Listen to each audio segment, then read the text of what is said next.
Halo guys, balik lagi di alur cerita film. Kali ini Mimin bawain kalian salah satu film yang lagi hits banget dan viral banget di TikTok. So, film ini tuh judulnya Squid Game. So, nggak usah lama-lama lagi, kita langsung aja ke alur cerita filmnya.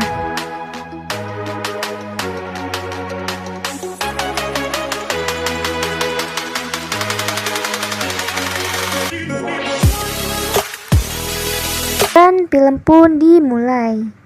Cerita dimulai dengan penampilan sederhana seorang pria yang bernama Gi-hun. Setelah ia dipecat dari pekerjaannya, ia menjadi supir sekarang dan tinggal bersama ibunya yang sudah tua.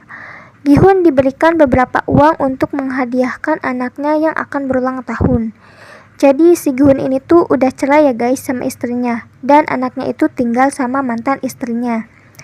Karena dirasa uang yang diberikan ibunya tidak cukup, ia pun mengambil ATM milik ibunya. Tetapi saat ia akan mengambilnya, berulang kali ia gagal karena tidak mengetahui PIN ATM tersebut. Dan teman di sebelahnya pun memberitahu Gi-hun untuk menggunakan tanggal lahir ibunya. Tetapi Gi-hun menggunakan tanggal lahir anaknya dan itu pun berhasil. Ia mengetahui bahwa ibunya sangat menyayangi anaknya. Lalu Gi-hun pun mengambil uang milik ibunya dan menggunakannya untuk bertaruh. Ia pun kalah saat bertaruh dan dalam kegelisahannya ia kembali mengikuti taruhan tersebut. Akhirnya ia pun memenangkan taruhan tersebut. Gi-hun sangat senang mendapatkan uang yang banyak, hingga Gi-hun pun memberikan tip kepada seorang petugas loket. Namun naas, di tengah-tengah kebahagiaannya, Gi-hun didatangi sekelompok rentenir yang menagih hutangnya. Saat ia dikejar, tak sengaja Gi-hun menabrak seorang perempuan, dan itu membuat ia tertangkap rentenir tersebut. Dengan terpaksa, ia pun memberikan sejumlah uang 4 juta won yang ia dapatkan dengan berjudi tadi. Tetapi saat ia merogoh sakunya, uang itu telah hilang. Gi-hun menyadari uang tersebut telah dicuri oleh gadis yang ia tabrak tadi. Di tengah-tengah ketakutannya, rentenir tersebut memaksa Gi-hun untuk mencap kontrak ginjal.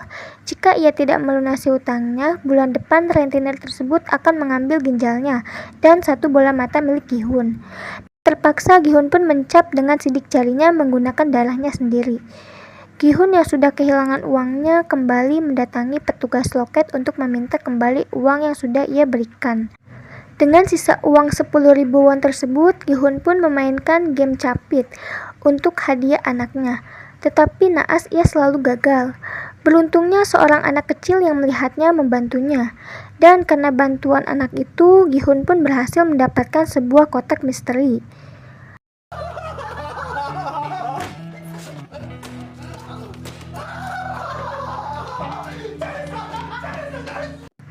Lalu ia memberikan itu sebagai kado untuk ulang tahun putrinya. Saat kotak itu dibuka, ternyata isinya adalah sebuah pistol api. Gi-hun pun berjanji akan memberikan kado spesial pada putrinya. Saat hendak pulang, Gi-hun tertinggal kereta karena ia harus mengantar putrinya pulang berjalan kaki. Lalu seorang pria mendekati Gi-hun.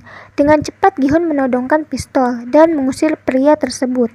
Lalu pria tersebut mengajak Gi-hun melakukan suatu game yang bernama Dakji. Dengan imbalan akan diberikan uang sebesar 100.000 won setiap kali ia memenangkan permainan tersebut.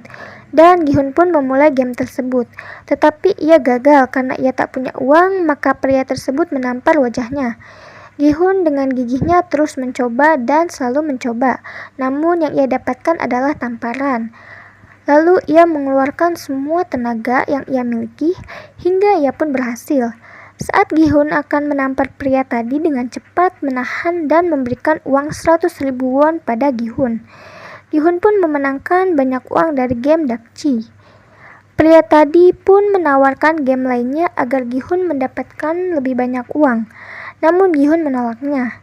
Tanpa disangka pria itu tahu semua hal tentang Gi-hun, termasuk hutang yang dimiliki oleh Gi-hun. Lalu ia memberikan nomor pada Gi-hun. Gi-hun pulang dengan hati yang senang dan memberikan uang tersebut pada ibunya. Tetapi ibunya mengira Gi-hun telah berjudi dan berkelahi.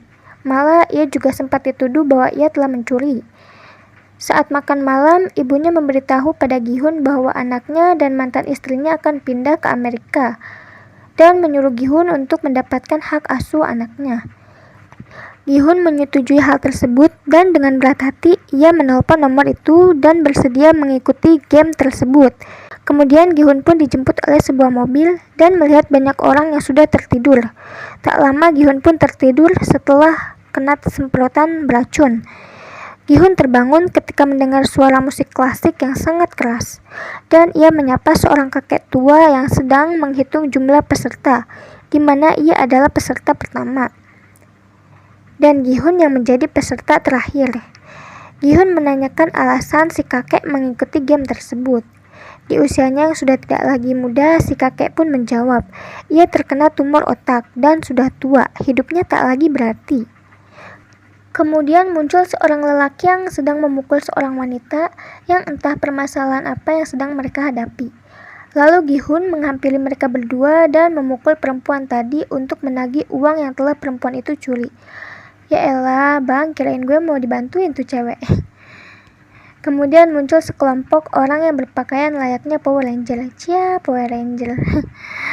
Untuk mengumumkan permainan tersebut, lalu Cha Song-woo yang tidak percaya pada permainan tersebut meminta alasan kenapa ia harus mempercayainya.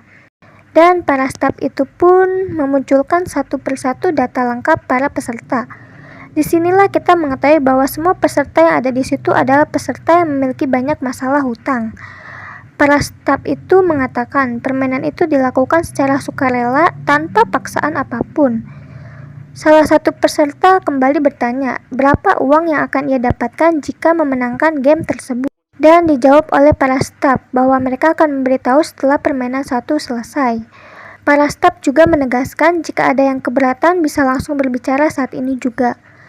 Lalu satu persatu peserta pun harus mendatangi surat persetujuan pemain, di mana isi surat pertama pemain tidak boleh berhenti bermain. Kedua, pemain yang berhenti di tengah jalan maka ia akan dieliminasi. Ketiga, permainan dapat dihentikan jika mayoritas setuju. Dan Gi-hun pun mendatangani permainan tersebut. Permainan pertama pun dimulai. Mereka dibawa ke sebuah tempat seperti Lego dan para peserta harus berfoto yang nantinya foto tersebut akan muncul di layar. Lalu para peserta pun keluar dari dalam Lego tadi dan terlihat Gi-hun yang menyapa Song-woo. Ternyata Song-woo adalah teman lamanya Gi-hun. Di permainan pertama, semua peserta harus berdiam di lapangan. Kemudian terlihat seorang pria bertopeng dan berpakaian serba gelap menerima sebuah telepon yang mengatakan bahwa permainan tersebut akan dimulai.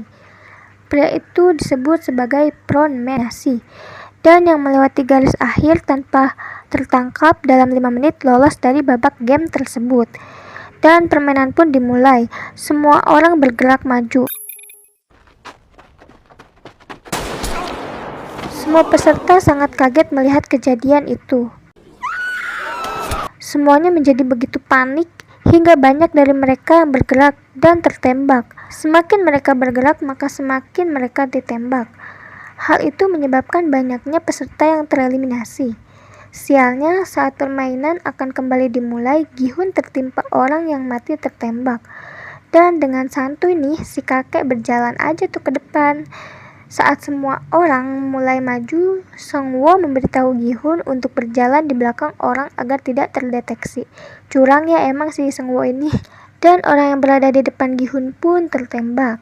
Saat Gi-hun hendak berjalan, seseorang meminta tolong padanya, tetapi Gi-hun melepaskan pria tadi.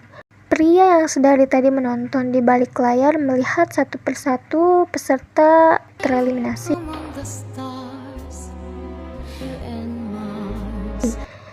Tiba saat semua pemain memasuki garis finish, termasuk si kakek, tinggal hanya tersisa Gi-hun yang tertinggal. Tepat saat detik terakhir saat Gi-hun hampir saja terjatuh, seseorang menolongnya, dan ia pun